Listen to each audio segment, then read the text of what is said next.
तुम्हारे पास दोस्त हैं, फैमिली है, ग्रुप चैट्स भरे पड़े हैं, फिर भी रात को लगता है जैसे कोई तुम्हें असल में समझता ही नहीं। ज्यादातर लोग सोचते हैं इसका मतलब है उनके पास सही लोग नहीं हैं या उन्हें नए दोस्त बनाने चाहिए। सच कुछ और है, और वो तुम्हारे आसपास वालों में नहीं, तुम्हारे अंदर छुपा होता है। मैंने 50 से ज्यादा लोगों से इसी फीलिंग पे बात की, और एक चीज हर किसी में कॉमन थी, एक छोटा सा पैटर्न जो वो खुद किए जा रहे थे बिना पता चले।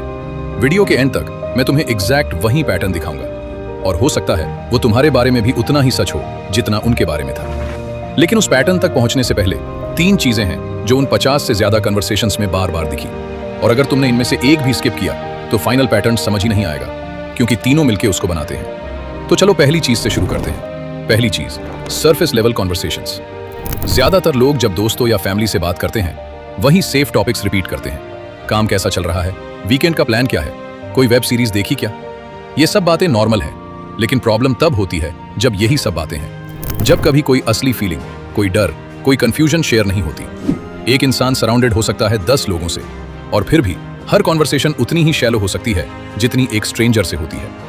ये सबसे कॉमन चीज थी जो मैंने देखी। लोग बातों में बिजी थे लेकिन कनेक्ट नहीं हो रहे थे। लेकिन ये सिर्फ शुरुआत है, क्योंकि दूसरी चीज इससे भी ज्यादा आइसोलेट करती है, और ये डायरेक्टली कनेक्ट होती है इससे। दूसरी चीज, हाफ प्रेजेंट रहना। फोन हाथ में, एक आंख स्क्रीन पे, दूसरी सामने वाले पे। बात सुनते हुए भी दिमाग कहीं और। अगला क्या बोलना है वो सोच रहे हैं, या बस हाँ हाँ बोल रहे हैं बिना सुनते हुए। यहां इंटरेस्टिंग बात यह है, फिजिकल प्रेजेंस और इमोशनल प्रेजेंस 2 अलग चीजें हैं। तुम किसी के साथ रूम में बैठे हो, इसका मतलब ये नहीं कि तुम उनके साथ हो। और जब कॉन्वर्सेशंस पहले से ही सरफेस लेवल है, पहली चीज, और ऊपर से हाफ अटेंशन भी मिल रही है, तो कोई भी रियल कनेक्शन बनने का चांस ही नहीं बचता।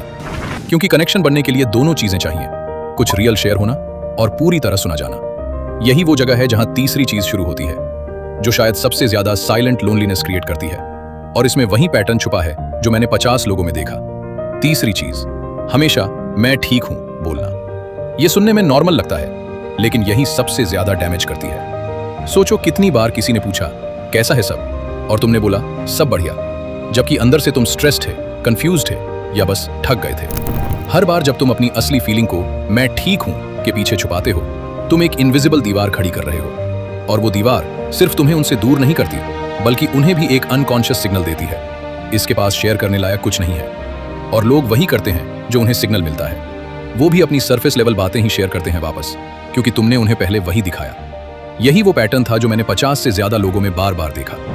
वो लोग रियल कॉन्वर्सेशंस, रियल प्रेजेंस और रियल वल्नरेबिलिटी तीनों से बच रहे थे बिना रियलाइज किए। और जब मैंने ये पैटर्न पहचाना, तब समझ आया कि सरफेस टॉक, हाफ प्रेजेंस और मैं ठीक हूं वाला मास्क, तीनों एक ही चीज की अलग अलग शक्लें हैं। तीनों में कॉमन एक ही चीज है, अपने असली सेल्फ को छुपाना, ताकि कोई तुम्हें जज ना करे, कोई डिसअपॉइंट ना हो। और जब तुम खुद को छुपाते हो, लोग तुम्हारे साथ कंफर्टेबल हो जाते हैं, लेकिन वो कभी तुम्हें असल में जान नहीं पाते। और जिसे कोई जानता नहीं, उसके साथ वो कभी भी उतना कनेक्टेड फील नहीं कर सकता जितना तुम्हें चाहिए। अब यहां एक जरूरी बात समझनी है, वरना तुम गलत डायरेक्शन में चले जाओगे। इसका सॉल्यूशन ये नहीं है कि तुम हर किसी को अपनी हर फीलिंग बता दो, या हर छोटी बात पे इमोशनल हो जाओ। वो भी उतना ही गलत है जितना खुद को छुपाना, क्योंकि ओवर शेयरिंग भी एक तरह का डिस्कनेक्ट क्रिएट करता है, जहां सामने वाला ओवरवेल्म फील करता है, कनेक्टेड नहीं। असली सॉल्यूशन सिंपल है, एक बार में एक छोटी सी सच्ची बात शेयर करो सही इंसान के साथ। पूरी कहानी नहीं, बस एक रियल लाइन। ऑनेस्टली आज थोड़ा मुश्किल दिन था की जगह सब बढ़िया। मैंने खुद पे एक छोटा एक्सपेरिमेंट किया। अगले 7 दिन जब भी किसी ने पूछा कैसा है सब, मैंने कम से कम एक बार पूरी सच्चाई बोली, चाहे वो छोटी ही हो। पहले 2 से 3 दिन बहुत अजीब लगा, क्योंकि दिमाग कहता है इससे क्या फर्क पड़ेगा। लेकिन जैसे ही मैंने ये करना शुरू किया, कुछ लोग तुरंत अपनी भी असली बात शेयर करने लगे, जैसे उन्हें बस किसी एक इंसान का वेट था जो पहले शुरू करे। एक दोस्त ने मुझे बताया कि वो भी कई महीनों से यही फीलिंग फील कर रहा था, लेकिन कभी कहने की हिम्मत नहीं हुई थी। इसलिए अगर तुम्हें यह खाली फीलिंग खत्म करनी है, बिना नए दोस्त ढूंढे, बिना अपनी लाइफ बदले, तो आज एक सिंपल चीज ट्राई करो। अगली बार जब कोई पूछे कैसा है सब, 1 सेकंड रुको और पूरी सच्चाई की जगह कम से कम एक रियल लाइन बोलो। ये छोटा सा चेंज ही वो शुरुआत है जो धीरे धीरे सब कुछ बदल देता है, जैसा उन 50 लोगों के साथ हुआ और जैसा मेरे साथ भी हुआ।